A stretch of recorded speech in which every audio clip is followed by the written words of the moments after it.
Welcome to the third episode of the Participation Coaching Podcast with Brodie.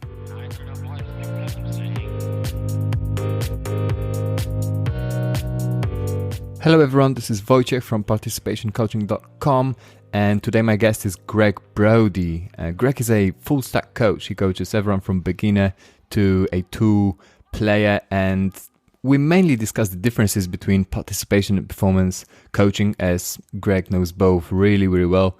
He's learned many methods. He visited many different coaches. He's one of the first to achieve PGA of Great Britain Level 4 qualification, and he talks about it a little bit as well. We talk about why coaches need a large toolbox of skills, what golf can learn from other sports, what Greg does with complete beginners on the first lesson, books Greg recommends to parents in his junior academy. We talk a little bit about injury prevention and why it's a crucial skill to have, especially when you do performance coaching.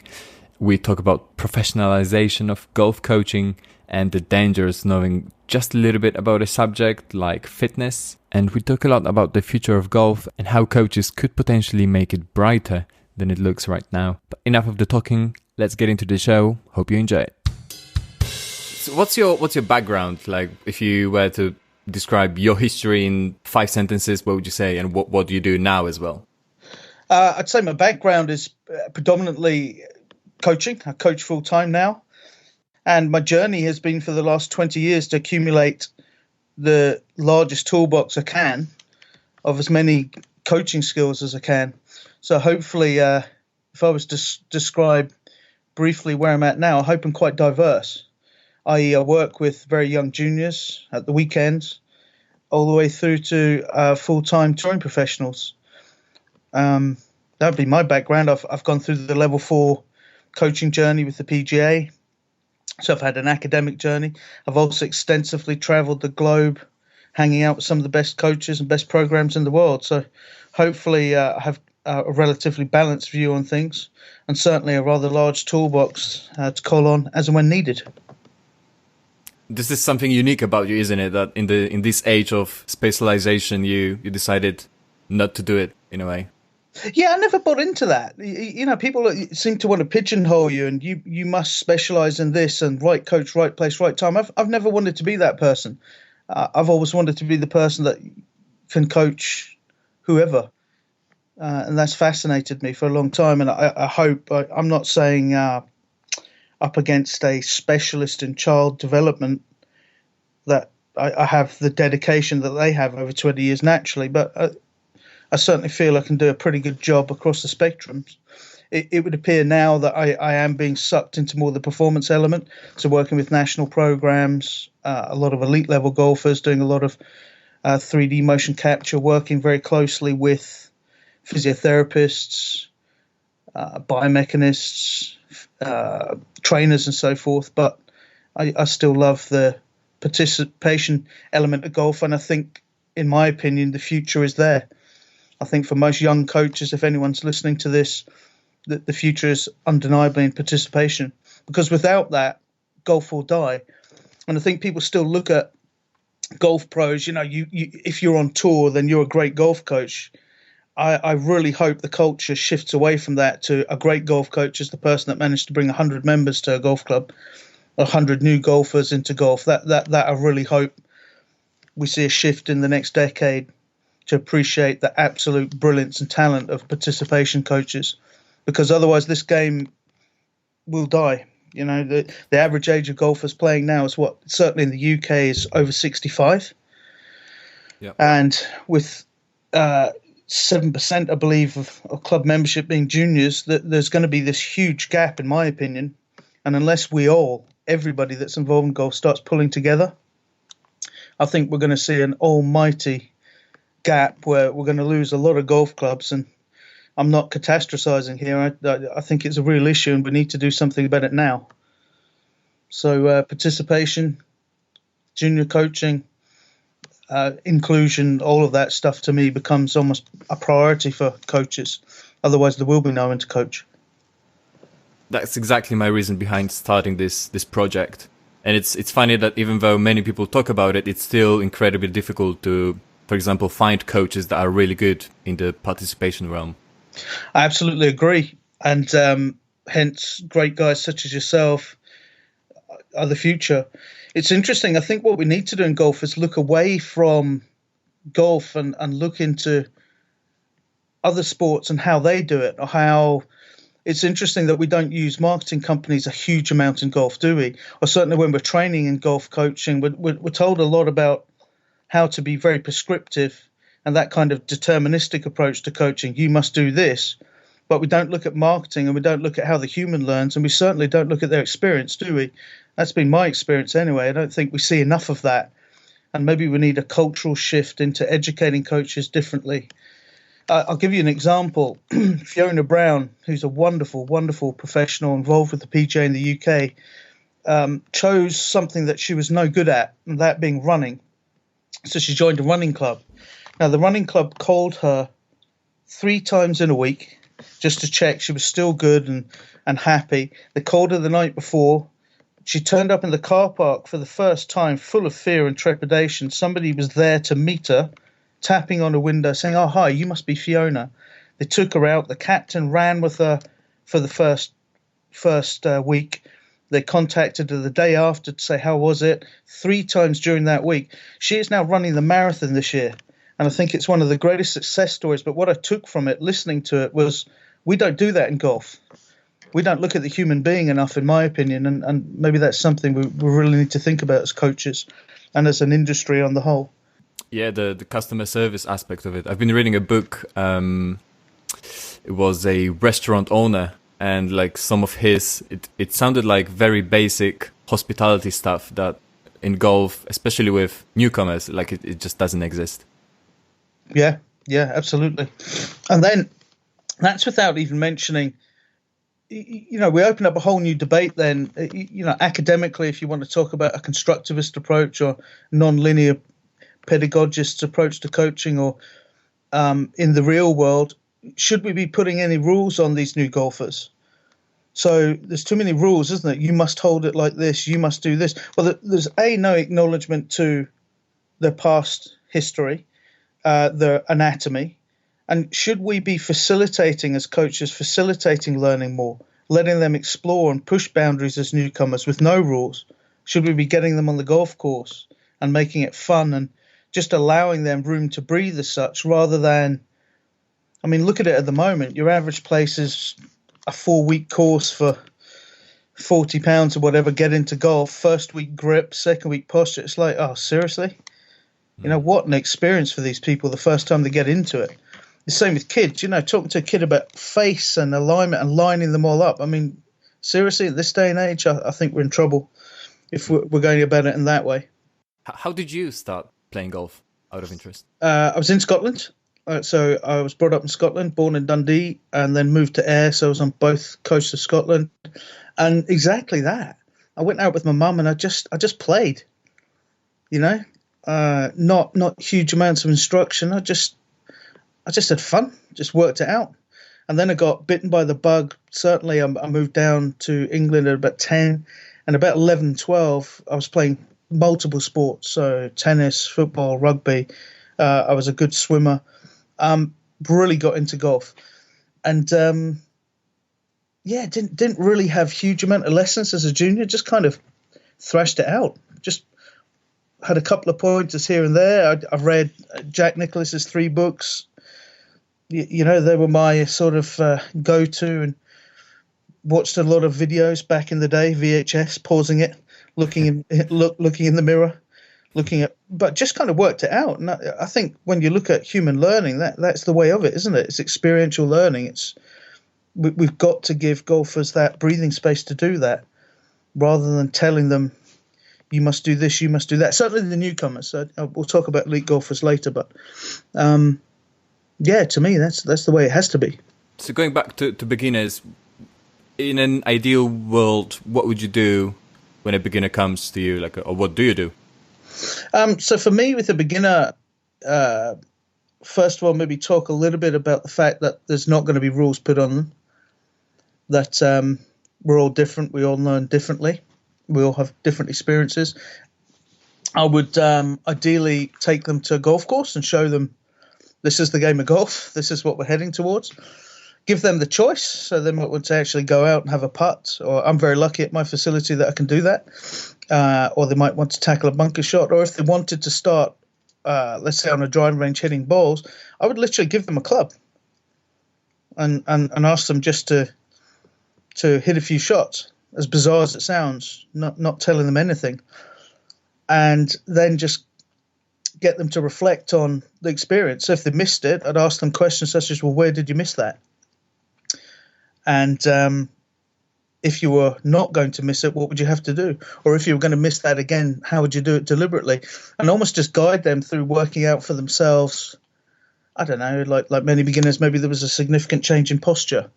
So there was sort of a deformation in that posture, or they stood up a lot, or whatever it is. And I would just guide them. I'd question them a lot and let them work out a lot of the issues themselves. I think they need to understand the problem they're trying to solve.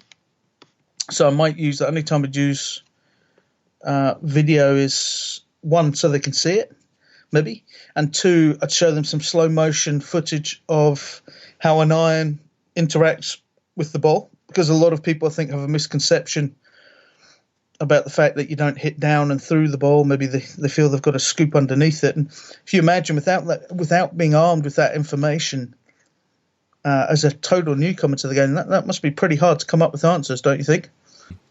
Yeah, definitely. Have you experienced people sort of not accepting this approach? So in a way, when you tell them that it's up to them now and they can do whatever they want at the beginning, have you ever had anyone tell you, wait a second, just tell me what I should do? Yeah, absolutely. Particularly with juniors.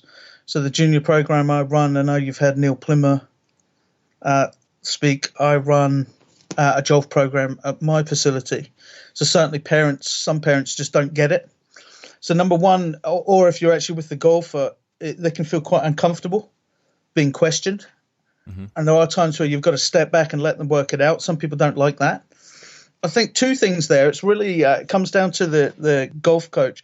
I think there is a sliding scale of when you allow and tell. And sometimes you've just got to maybe give a bit. As an example, you might give them two options. So you might give them a choice. So you might say, maybe you might even get in there and almost from a kinesthetic point of view, give them a feel of, well, would you deliver it like this? Or would you deliver it like that? So you might actually, I think that's the art of any good coach, is you're reading the session, you're reading the human. You can understand when they're either tiring of that or starting to, or maybe they're not the kind of human that likes that approach, in which case you might want to adapt the session somewhat. Again, I think you've got to be versatile. You can't be so bloody minded that you're going to stick to that's the way I'm going to coach because it's right, because then I think it's your session, not theirs. And it's your ego, not theirs. So there are times when I feel you've maybe got to get in and give them choices. But I'm just not so sure about these kind of prescriptive models and you must swing it there. Why? Because that's not what we see with the best players in the world, is it? We see a whole plethora of different movements. Well, that wasn't born out of being told you must position it there, then there, surely. Good question.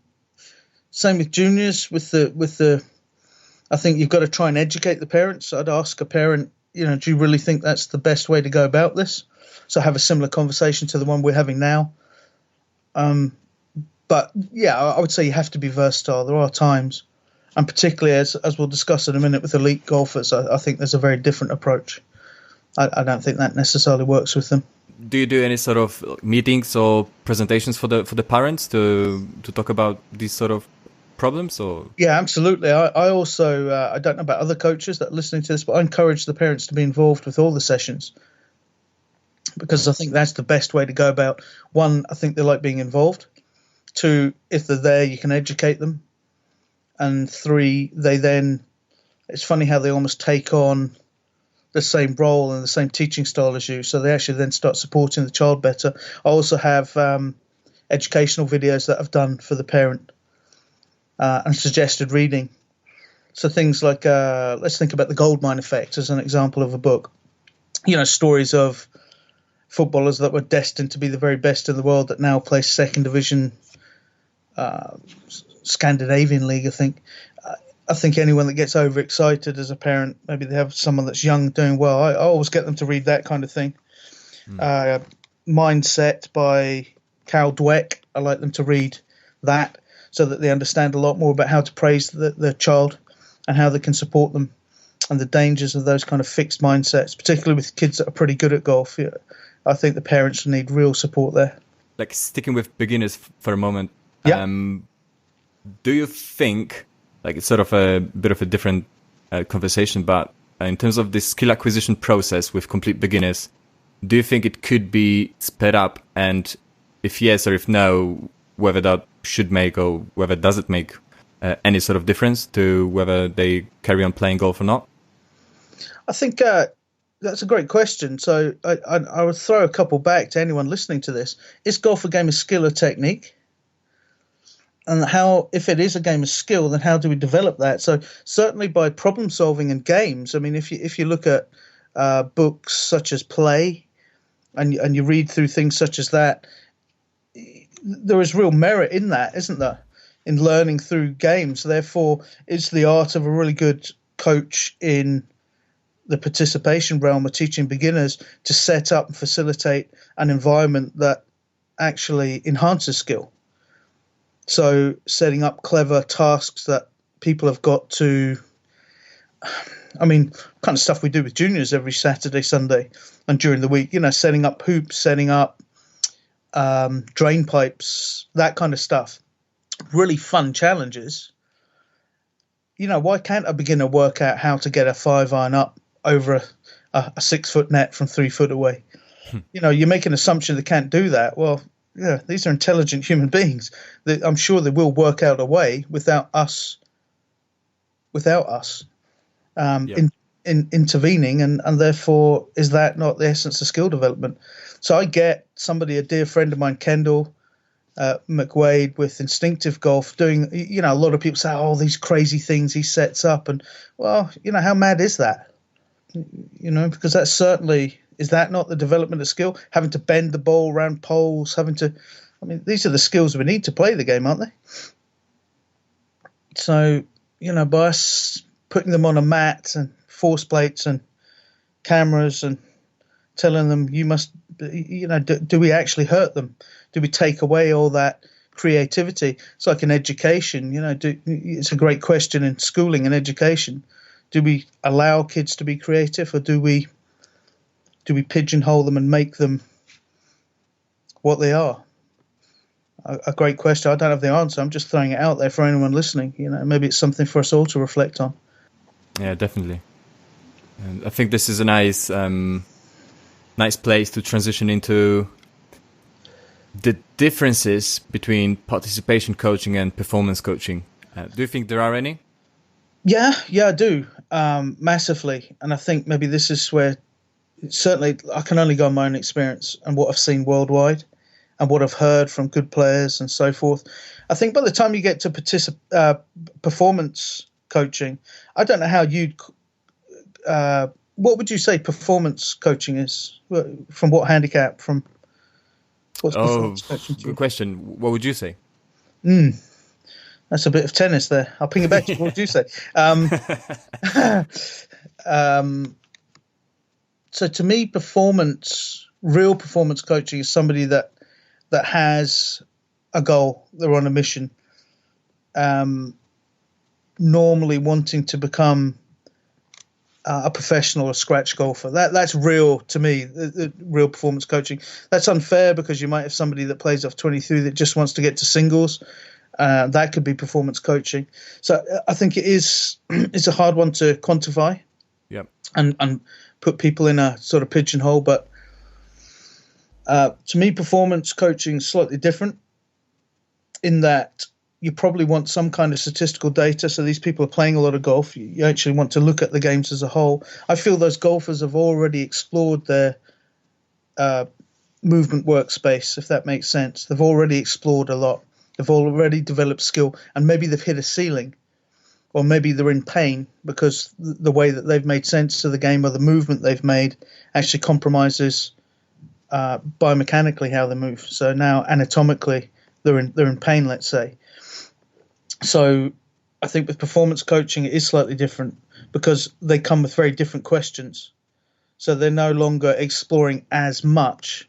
They do need more information and more answers. So that's to me where we might start looking at using 3D motion capture systems, TrackMan, and so forth, to actually give them better information. I'm not then saying that we get very deterministic and didactic in our instructions, start telling them this is what we must do, but we just give them different options and maybe help them out a bit more with why they're experiencing pain or why they're not delivering the club in the manner that they want to, and then again let them come up with some answers.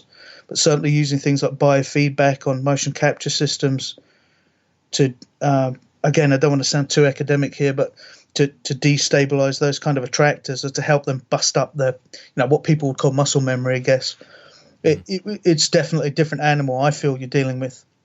You might have somebody that actually hits it great, so they've got all the skill in the world, but they're not quite scoring well. Well, as you well know, that could come down to something like green reading, a mental aspect, how they go about preparation, the practice, the planning, the pre-shot routines, different ball game to me.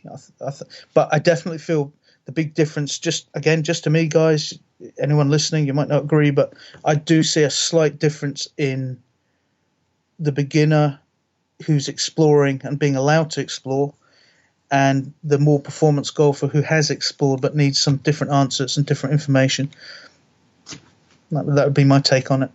Like we've discussed before, the sort of an argument that one could use is that the health aspect, or the injury prevention aspect, you could ask that why wouldn't you focus on that, especially with beginners when they start playing golf. Like they need the perfect technique, because if they don't have the perfect technique, whatever that means, they're gonna get injured. Like I would imagine some people do use that that argument. How would you sort of discuss with it? I think that's massively valid. And it's a great argument and a great point and a great discussion point around any dinner table. So with juniors, let's say, as an example, if they just get to explore, if the solution they come up with is one that's harmful, where does that leave us? And from an ethical standpoint, as a golf coach, are you doing the best job you could be if you just allow that to happen? Great question. And again, that's where I think you've got to be. The truth is, every human that's in front of you, it's a case study of one, isn't it? It's a blank sheet. And I think the art of the coach is, again, having that large toolbox and knowing when to bring the right tool out. So you might have a young golfer, or any age, I guess, but so they've explored, they're quite skilled, but they're in pain.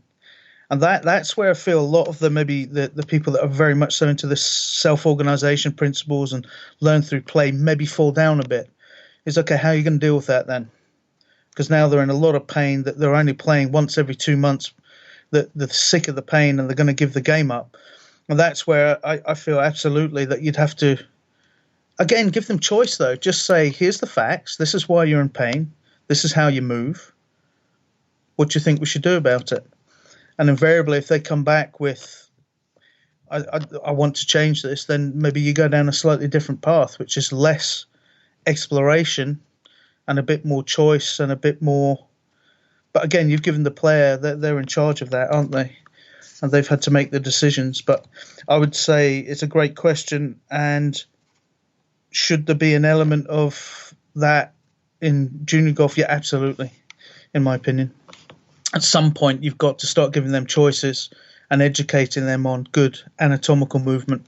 And obviously, the earlier you do it, so those movement patterns don't become too habitual, probably the better.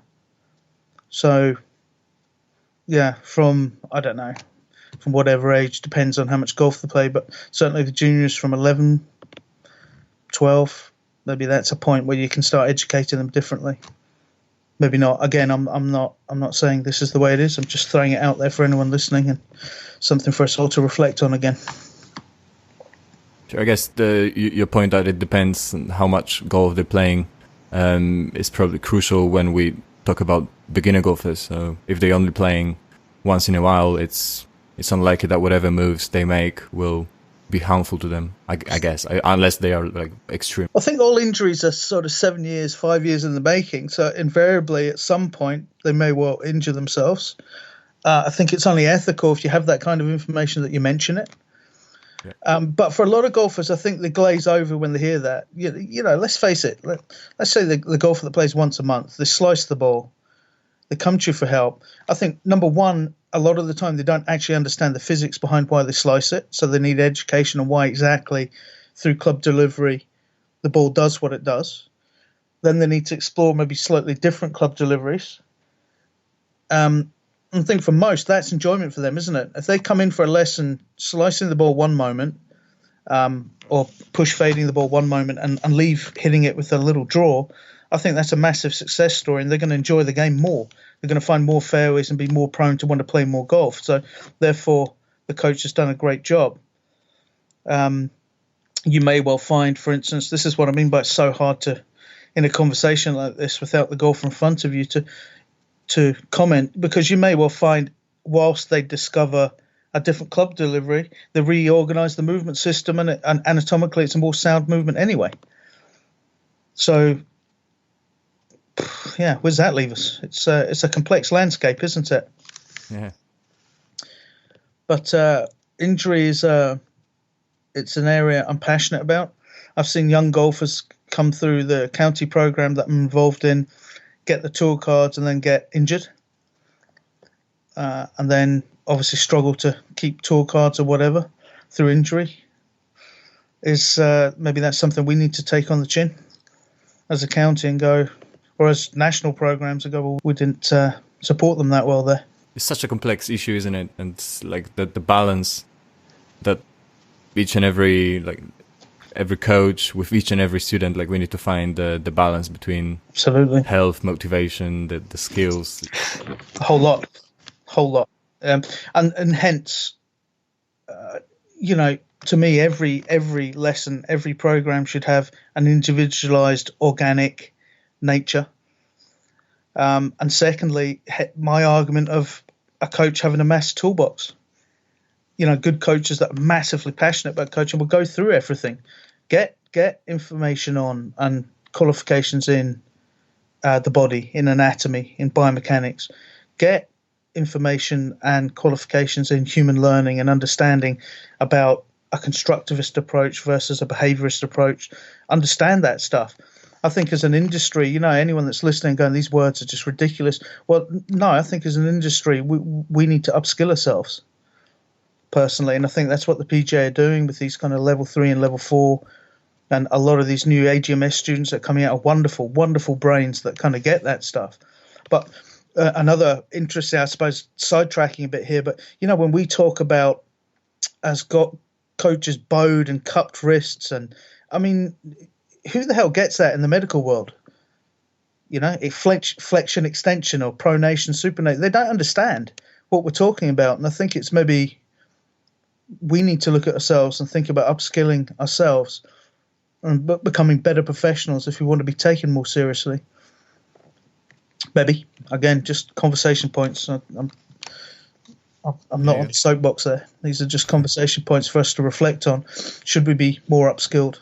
Yeah, probably. To make coaching a true profession. Absolutely. So again, let's look away from golf and let's start looking at, okay, Olympic coaches. Let's start looking at coaching in rugby. Let's start looking at, you know, look at the Olympians. I mean, they involve sports science. They involve psychs. So very much so they involve teams, don't they? And it seems to me that still in our industry, we're working as lone rangers, aren't we? And sometimes, you know, an awful lot of big egos there where people think they have all the answers. You know, people might go and do a 2-day course and then think they're qualified to start screening people and talking about the body. It's like, good Lord, no. And that's just, that's dangerous. Yeah. But there's a lot of it going on, isn't there? Going back to the qualifications, what do you think of the level 4, just out of interest? Because, like, I would imagine this is the way that the British PGA is going. What did you think of it? I thought it was just one of the most wonderful experiences. I'll be honest, the first weekend, I drove away just thinking, oh, Greg, what have you done? They were talking about ontology, epistemology, research methods. I thought, oh my Lord, no, I've totally got this wrong.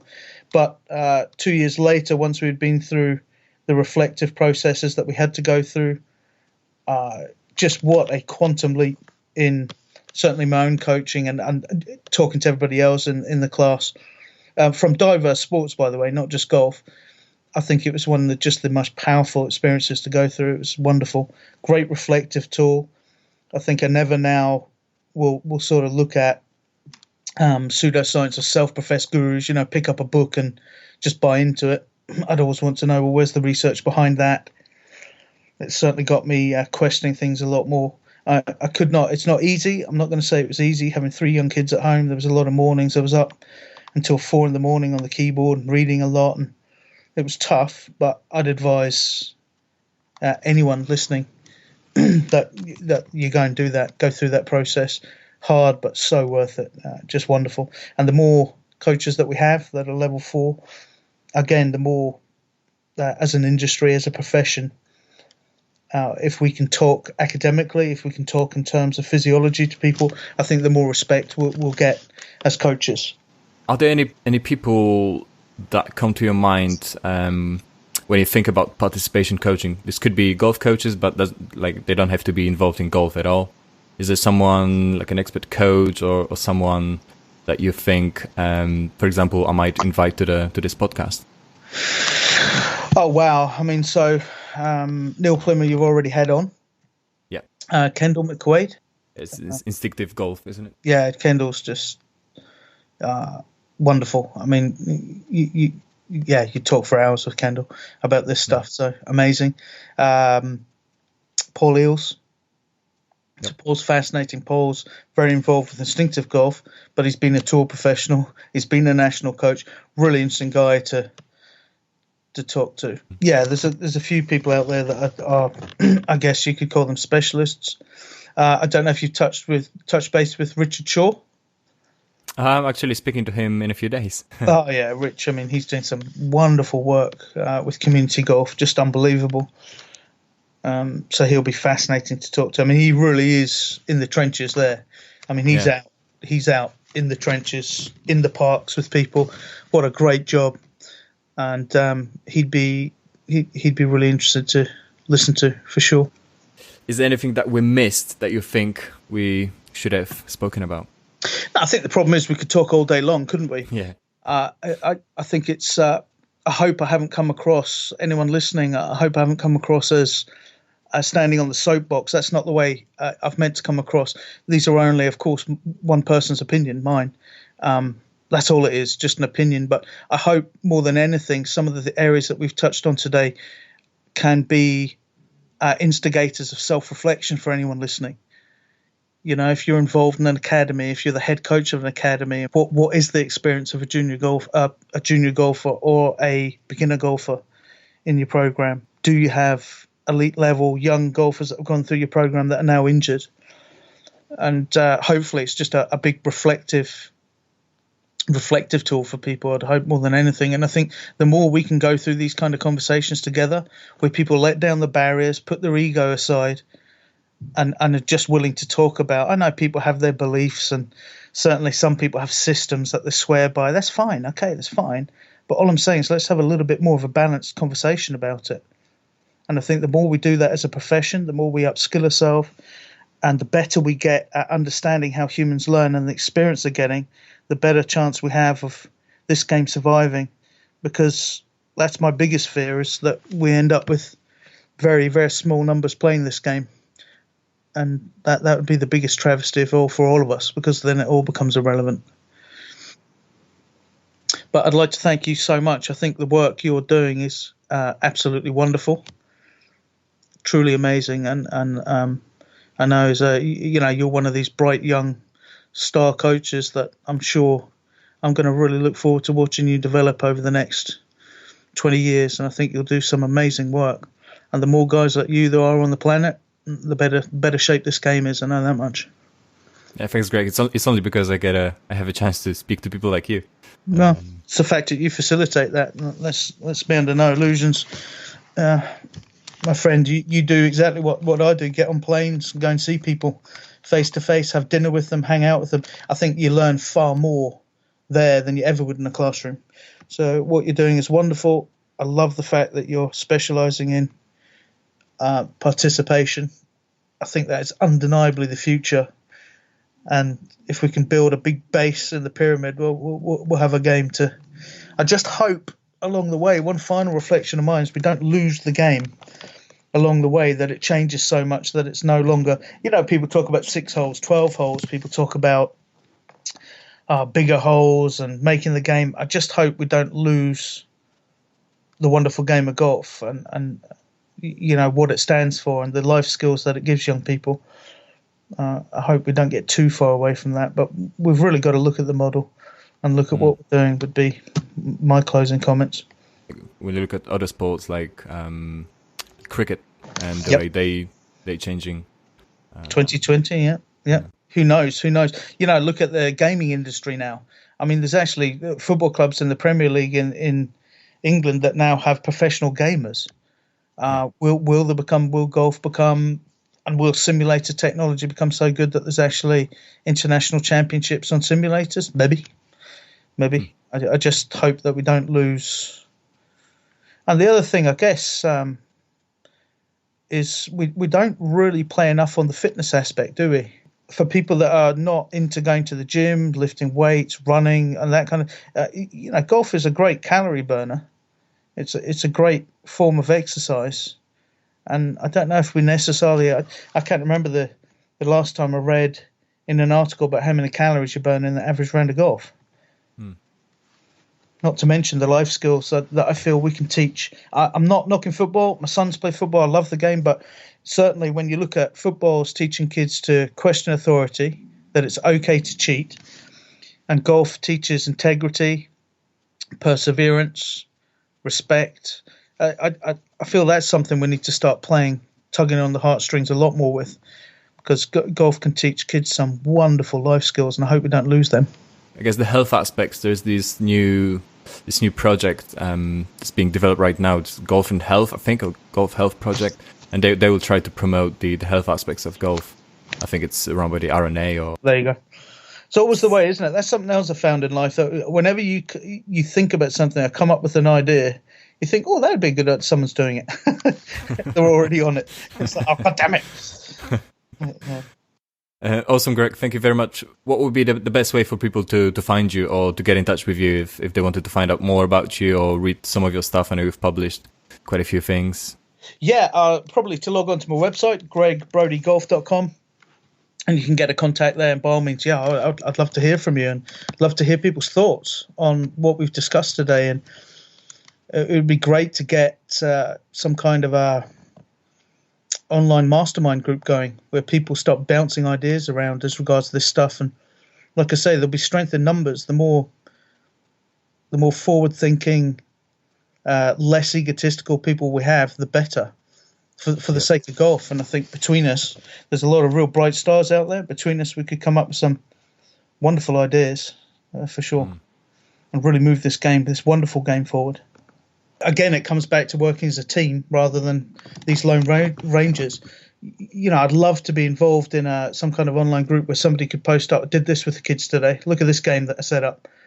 A lot of the time with the juniors, I get them to set up games. Imagine posting that. This is what they came up with. Or sitting a group of kids down. I mean, I don't know if you do that, but sit them down and say, right, what would be fun? What would you want to do today? And actually giving them the choice and then posting that and sharing it with a community of people that are, or a beginner golfer. The other one, I'm sorry to rant on here. No problem. The other one is feedback. How often do we get really good feedback from people? And I wonder if that's because they people are polite and they don't want to insult you. So there's another one that, someone like you could set up.